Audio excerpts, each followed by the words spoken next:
quiet farm in Adams, Tennessee, a family once claimed they were being tormented by something they could not see and they could not stop.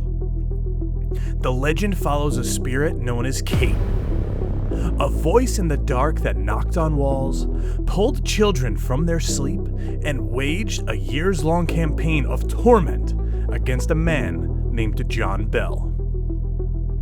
A presence so persistent, so deliberate, that some say it followed him all the way to his grave. That story has echoed for over 200 years, but when we step beyond the legend and look at what the historical records actually shows, the Bell Farm begins to tell a far different, complicated story. I'm Johnny Clash, a dad, a gamer, a former pro wrestler, and a lifelong observer of the unexplained. I'm not here to convince or dismiss. I'm here to document, to listen, and to stay with questions that do not resolve neatly. This is Paranormal Unsettled.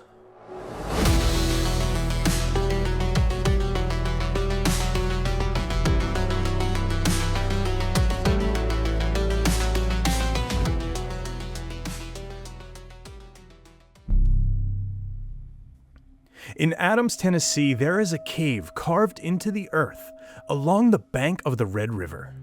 It feels cool inside, even in the height of summer. The walls are limestone. The air is still. People travel from across the country to stand at its mouth and listen. They are not sure what they are listening for, but most of them will tell you they feel something.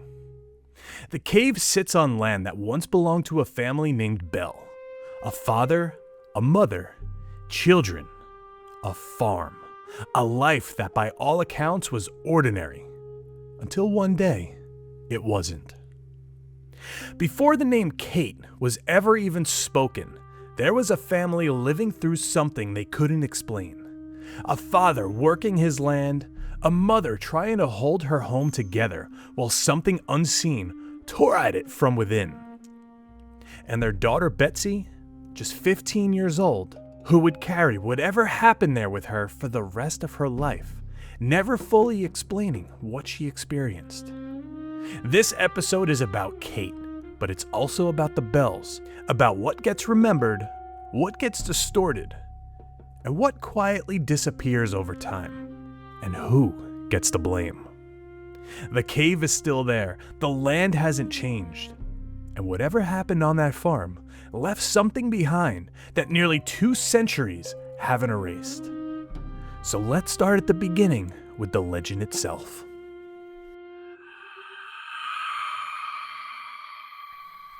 Before we can separate what's real and what isn't, we need to understand what's been told for more than 2 centuries. It's 1817, Middle Tennessee. The land is still being settled. The nights are long, and the Bell family, John, Lucy, and their 9 children, though that number has been questioned over the years, are living what would be considered a stable, even prosperous life in Robertson County. They're devout, well-respected, active in the church. John is known as a hard-working farmer, Lucy as a kind of trusted presence in the community, and their daughter Betsy, a teenager, is described as bright and full of life. John Bell was the first to witness something unusual, describing a strange animal on his property that looked like a dog, but with a rabbit's head. He fired at it, but it disappeared. Around the same time, other members of the family began reporting things that didn't seem to make sense. His son Drew approached a bird perched on a fence that suddenly flew off, described as unnaturally large. Betsy Bell claimed to see a girl in a green dress swinging from a tree. Even others on the property reported being followed by animals that vanished just as quickly as they appeared. But then the activity moved inside the home. Knocking sounds echoed through the walls and doors. The family heard gnawing noises on the bedposts, chains dragging across the floor, and what sounded like animals fighting in empty rooms. As the disturbances continued, John Bell began experiencing physical symptoms, including paralysis in his mouth. What had started as unexplained noises was becoming something more direct. But then the activity escalated. The children began waking at night as their bed covers were pulled away. Invisible hands scratching them, pulling their hair, and in some cases, these left marks. Betsy became the primary focus of these attacks. She was slapped, pinched, struck with what felt like pins, often in front of others. The family could find no source for what was happening, and they tore up their property to get to the bottom of it. Looking for answers, the Bell turned to a trusted friend, James Johnson. After spending a night in the home, Johnson experienced the same disturbances and concluded that what they were dealing with was, in his words, a spirit. From there, word spread quickly. People began traveling from surrounding areas to witness it for themselves, which only amplified everything. Not long after, the entity began to speak. At first, the voice was faint. Then it became clear. It answered questions, held conversations, and demonstrated an unusual familiarity with religious texts, often quoting scripture and engaging in theological debate. It could repeat sermons given miles apart, share detailed information about other households, and even mimic voices it had supposedly never heard in person. Visitors attempted to test it, asking questions only they would know. In some cases, the responses were accurate enough to unsettle even the skeptics. When asked who it was, the voice gave different answers. At one point, it claimed to be a spirit that had once been happy, but was now disturbed. In other accounts, it tied itself to the land, referencing a native burial site. Eventually, it associated itself with a local woman named Kate Batts, claiming to be old Kate Batts' witch. The name stayed. From that point on, the entity just simply became known as Kate. And Kate's behavior was not consistent. It showed kindness towards Lucy Bell, speaking gently to her, singing hymns, and even bringing her fruit. It also showed a level of respect towards John Bell Jr., but towards John Bell itself, it was openly hostile. It referred to him as Old Jack, threatening him and revealing its intentions to kill him. And that it did. Over time, John's health declined, with symptoms that left him increasingly weak as the days went on. One part of the legend involves a man named William Porter, who reportedly tried to confront the entity directly. The story goes, he managed to grab the unseen presence and attempted to burn it in the fireplace, believing it could be destroyed like something physical. The moment he did, he was violently thrown back as if struck by an unseen force. The weight and foul odor became too much and he quickly abandoned the attempt. But this legend reaches its peak in 1820. Mission accomplished. John Bell was found unresponsive and a small vial of unknown liquid was discovered nearby his bedside. The strange substance was tested on a cat, which died shortly after. But there was no question who committed such an act. Kate claimed responsibility, saying that she poisoned him. Following his death, the voice was said to mock the situation, even interrupting those mourning John Bell with songs. But the disturbances did not end there. The entity also played a role in the life of Betsy Bell, expressing strong opposition to her engagement to a local man named Joshua Gardner. Under continued pressure and influence from Kate, Betsy eventually called off the engagement in 1821. Not long after, the entity announced it would leave, but promised to return in only 7 years.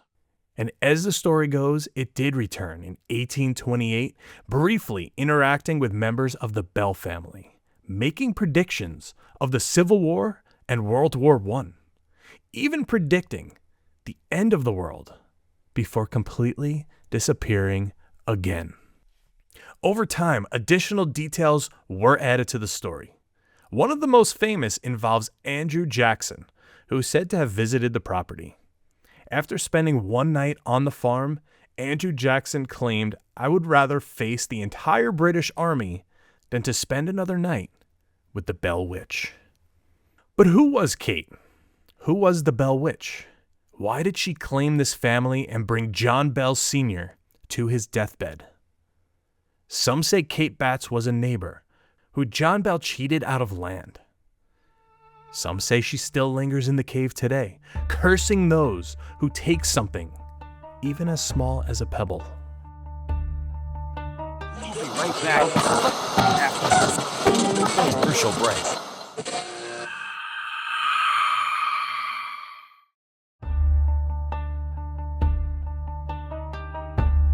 Here's the thing about folklore. It doesn't stay still. It doesn't always tell the same story over and over again. The more it's told, the more things change. Every generation that touches a story leaves fingerprints on it, and the Bell Witch has a lot of hands on it over the years. The story wasn't widely published until 1894, nearly 75 years after the events allegedly took place. A man named Martin Van Buren Ingram wrote a book called An Authenticated History of the Famous Bell Witch of Tennessee, which he claimed was based on a journal kept by John Bell's son, Richard Williams Bell. Ingram's book shaped everything that came after. Every campfire retelling, every newspaper article, every documentary drew from that well. And because it was framed as authenticated history, people treated it as a fact. And then, as we've seen, and as they do, Hollywood got a hold of it. In 2005, an American Haunting hit theaters. Something evil here. Who's there? Show yourself! We didn't imagine any of this. You were there. You saw it.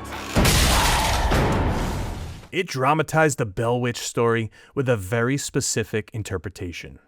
One that mapped the haunting onto an allegation of sexual abuse by John Bell against Betsy, framing the supernatural events as a kind of psychological manifestation of trauma.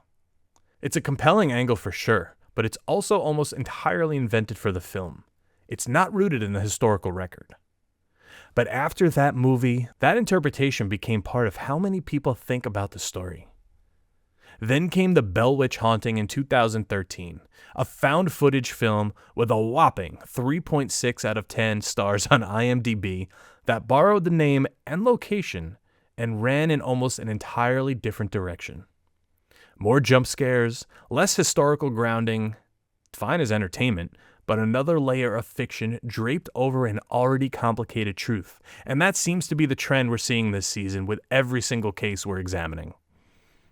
Many others also believed to be influenced by the story of the Bell Witch, such as Poltergeist, Paranormal Activity, The Witch, and even the Blair Witch Project, which we mentioned last week, was based on Maud Dyer and is receiving a brand new revive in the coming years. There's also the local tourism industry to consider. And I say that without judgment, because the people of Adams, Tennessee deserve to benefit from something that has put their small town on the map. The Bell Witch Cave, a limestone cave on the property once owned by the Bell family, draws visitors from across the country. The cave has become part of the legend. People report strange experiences there, whispers, cold spots, equipment malfunctions. There have even been people that have taken something so small, something like a rock, and felt the curse of the Bell Witch when they went home. They would return the rock with a letter apologizing to the Bell Witch. Now, whether those experiences are real or not may be exaggerated. They are real to the people having them, and that matters. But the risk of tourism, of pop culture, of 2 centuries of retellings is this. The actual human story gets buried. A family with real people, real children, lived through something that terrified them. Whatever that something was, their suffering was genuine, as was Kate's. And sometimes, in a rush to sell tickets and make movies, that gets lost. The human aspect. So let's try to get that back.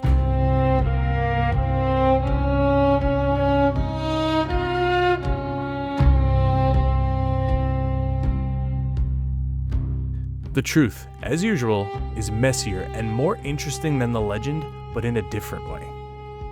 Let's start with what we can actually confirm. The Bell family was real. John, Lucy, and their children, even though the number is debated, lived in Robertson County, Tennessee in the early 19th century. John Bell did die in December of 1820. His death is documented and is the only documented death in history that is attributed to supernatural causes. The family's existence is well documented. Neighbors and visitors wrote about the unusual events that occurred at the Bell farm. That much is real. What is not confirmed is almost everything else. The primary source, Richard Bell's alleged journal, was not published until Ingram's 1894 book. And by that point, everyone who could have confirmed or denied its authenticity was long dead. Richard Bell himself died in 1890, 4 years before the book was published. We are relying on Ingram's words that his journal existed and that he faithfully transcribed it. Historians who have looked closely at the timeline point out that the story, as published in 1894, contains details that feel more like literary embellishment than eyewitness accounts, but that's something we can expect from the time. The dialogue is just too clean. The narrative arc is too tidy. Real life, especially terrifying real life, rarely unfolds with that kind of structure. How was Kate having these full conversations, reciting these full scriptures? We just don't know. The Andrew Jackson story is also very suspect. There is no mention of the visit in Jackson's own personal letters or journals. For a man who documented his life extensively and who later became president of the United States, a night spent with a supernatural entity seems like the kind of thing you would write down. But he didn't. His companions didn't either. The story appears to have been added to the legend at some point after the fact, probably because attaching a famous name to a ghost story makes it more credible and more shareable. It's a very human thing to do. And a lot of the stories of the visits of the Bell Witch Cave now on YouTube or in movies or anywhere will allude to this Andrew Jackson story as if it was fact. But we just don't know. Now, the skeptical explanations, because we're going to play both sides here. One of the most discussed explanations centers on Betsy Bell. In many historical cases labeled as poltergeist activity, with unexplained sounds, movement, or physical disturbances, researchers have noticed a pattern involving individuals under periods of heightened stress, often during adolescence. Some investigators have proposed a theory known as recurrent spontaneous psychokinesis, or RSPK. The idea suggests that under certain conditions, a person might unconsciously produce physical effects in their environment. It's a controversial concept for sure, and not widely accepted, but it has been explored in attempts to explain cases like this without turning to the supernatural completely. If that framework is considered at all, Betsy becomes a central figure, not because of who she is, but because of the intensity of what she was reportedly experiencing at the time. Then there are the darker theories. Some researchers, and the 2005 film leaned into this, suggest that the haunting was either a cover story for abuse occurring in the household or a fictitious story that grew out of family dysfunction. John Bell's deteriorating health, Betsy's broken engagement, the specific targeting of a patriarch. Some read a very human story of a family in crisis hiding behind the supernatural. It's also worth considering the social context. In early 19th century rural Tennessee, community identity was tightly woven. The Bell family's neighbors didn't just come to witness the haunting. They participated in it. They testified to its reality. They contributed to its growth in a community where the supernatural was a living, breathing part of daily religious and cultural life. It's not hard to see how a story could become real simply by just being believed. None of this is a definitive answer, and I think that's okay. The honest position is, something happened in that farmhouse. We don't know what. We have one heavily mediated account, published decades after the fact, filtered through multiple retellings and shaped by the cultural appetites of every era that touched it. What we can say with confidence is that the Bell family believed something was happening to them. Their fear was real, their grief over John Bell's death was real, and the community that gathered around them and gave shape to the experience, they were real too.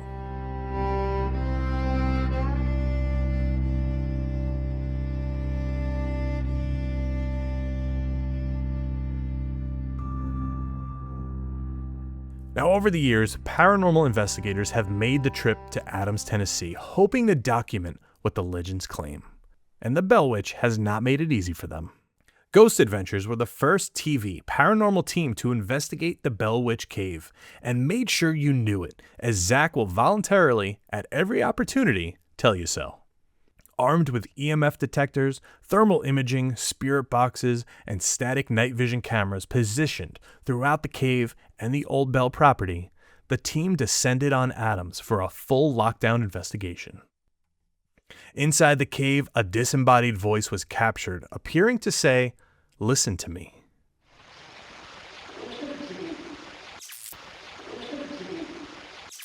The crew also documented balls of light moving through the cave, with no identifiable source. EMF readings spiked in specific chambers and patterns Zach described as responsive rather than random. This episode is heavily criticized, like most paranormal television, but you can be the judge of that if you so choose. The episode is available on Hulu and is Ghost Adventures Season 13, Episode 1. YouTube has brought a new generation of investigators to Adams, Tennessee, and few visits have generated more discussion than the one by Sam and Colby. The pair arrived with Candy Wooten, director of operations at the Bell Witch Cave, and almost immediately, the location began to respond. A camera shut off without explanation during the investigation. Their DR60 EVP recorder captured audio that appeared to directly answer their questions, including what may have been the name Kate. Kate? I think that's just a fucking Kate. At the Bell Witch Memorial, they deployed an Ovilus, which is a yes or no device based on energy changes and fluctuations, along with an EMF detector. The EMF spiked repeatedly while the Ovilus spit out contradictory answers, a pattern some investigators read as an unstable or intentionally evasive presence. While Candy reported scratches appearing on her mother's face while staying in the Bell's home, show's co-host Sam himself walked away with a visible red mark running the length of his neck, with no clear explanation how it got there. But some of the most active accounts don't come from television crews or YouTube. They come from the people who work there. Staff at the Bell Witch Cave have described hearing voices inside the cave during off hours. Not echoes, not water sounds, but something that carries the cadence of speech. One longtime employee reported feeling physical pressure on their shoulders while alone in a back chamber, as if something was pushing down. A tour guide described a moment where a guest's camera just shut off completely at the entrance to the cave, powering down mid-sentence, and would not turn back on until the group exited. When they returned outside, it functioned properly. This could be attributed to the heavy limestone in the cave itself, much like what we saw with the Stanley Hotel and what it was built upon. Whatever is or isn't in that cave, people keep experiencing something they cannot explain, but they keep coming back.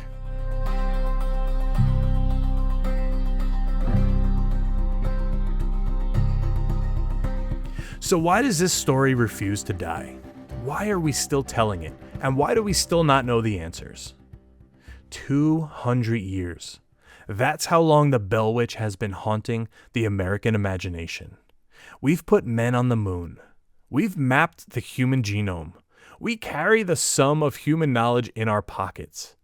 And yet here we are, still talking about a voice in a farmhouse in Robertson County, Tennessee. I think there are a few reasons. The first is that the story is genuinely unresolved. We don't have a satisfying explanation. The haunting of the Bell family doesn't fit neatly into any box. Not the supernatural box, not the psychological or hoax box. The discomfort in not knowing keeps us engaged in this story. We're pattern-seeking creatures that hate open loops. The Bell Witch is a 200-year-old open loop. The second reason is that the story is deeply human. At its core, this story isn't about a ghost. It's a story about a family. A father who was targeted by something he couldn't fight. A mother who was inexplicably protected. A daughter whose life was disrupted. Whose engagement was destroyed. Who carried whatever happened to her for the rest of her life. Betsy Bell eventually married someone else, had children, and lived to old age. But she reportedly never spoke in detail about what happened on the farm. She took it with her. Was the abuse portrayed in the movie accurate or just an assumption? Or what about Kate Batts? What did John Bell do to her that was so vile that it made her return in the afterlife and literally kill him? The third reason is location. The American South has a particularly rich relationship with the past. The land there carries weight of history, of loss, of violence, of memory. Ghost stories in the South aren't just entertainment. They're a way of processing what the ground remembers.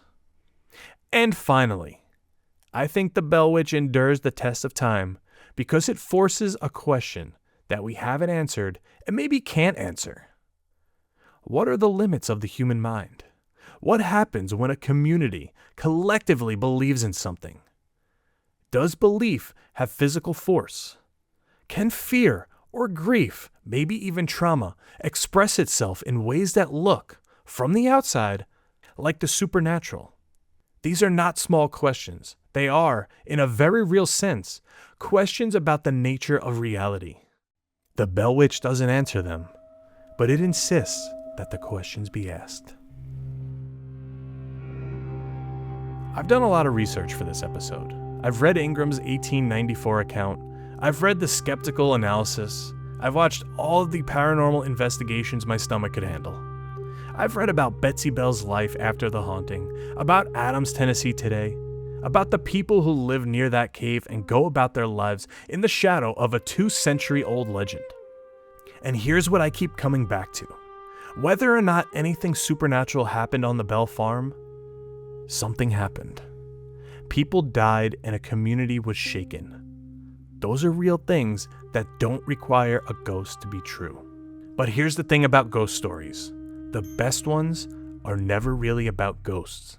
They're about the things we can't explain. The grief we can't name, the darkness that lives inside ordinary lives and families. The sense that the world is bigger and stranger and even more dangerous than we'd like it to be. The Bell Witch has survived for 2 centuries because it speaks to something in us that we don't quite have words for. A fear that whatever is out there, in the dark, in the woods, or in a cave, just might know our name. The Bell Witch Cave is still there, just outside Adams, Tennessee. The Red River still runs past the old property, and if you ever find yourself on that land at night, standing at the mouth of that cave, listening to the water and the wind, pay attention to what you hear.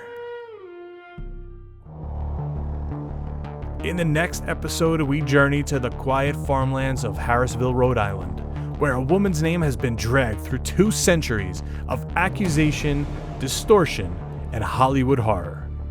We'll explain the true story of Bathsheba Sherman and ask a difficult question. What happens when an ordinary life gets swallowed whole by a legend it never consented to? Hollywood made her a monster, but the history tells a different story.